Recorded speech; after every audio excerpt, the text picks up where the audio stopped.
mga idol. So meron tayong mga mold dito mga idol, no. So ito ay Ibana 250. So meron lang siyang konting dent sa dulo. So yan, mga 1 year na itong dinagamit, no. Ito ay Werpa 250. So meron tayong bobbin holder para sa ating mga assist hook. So pamimigay lang natin to mga idol, no. So sa mga interested, PM is the key na lang. So Christmas giveaways from Master TV. So sagutin nyo lang ang shipping mga idol. So comment lang kung interesado. Alright, so itong isa mga kamaster, no, hugot 300. So ang problema, nabiyak kasi nalaglag.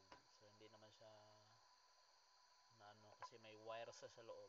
So makakas pa tayo ng ilang lure dito at isand lang natin, liyaan lang natin. Alright, so 1 year na mga kamaster din nagamit. So malayo tayo sa dagat mga kamaster, nandito tayo sa tabing ilog, malayo tayo sa dagat. So pamimigay natin to mga idol, hindi naman natin magagamit. Alright, so yan, no. Hello guys, hello guys. Alright, so yun lang mga idol, no. So kung malapit-lapit lang, pwede nating ihatid mga idol para mayroon tayong remembrance sa inyo. Alright, ayan, goods na goods pa to mga idol, no? Goods na goods. Si Werpa, goods na goods pa to. Ayan, ganyan sa kakapal mga idol. Meron siyang wire sa loob, no? Wire, alambre para matibay. Ito si Ibana. Kape! Alright, so hindi man natin magamit mga idol, i-dispose na lang natin, pamimigay na lang natin sa ating mga kaibigan na sumusuporta sa ating channel.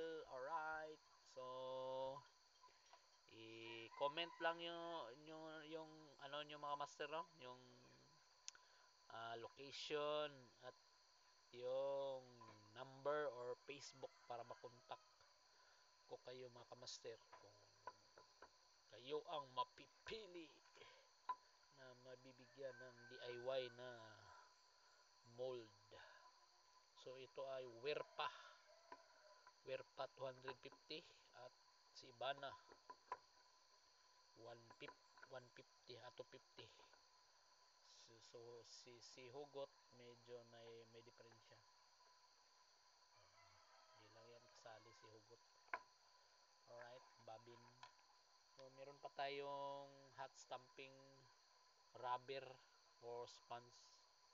Alungkatin pa natin kasi bago tayong lipat sa ating maliit na kubo. Alright, nandito tayo sa bukid, lapit sa sapa. Alright, yun lang mga idol. God bless, Merry Christmas and advance Happy New Year. Thank you.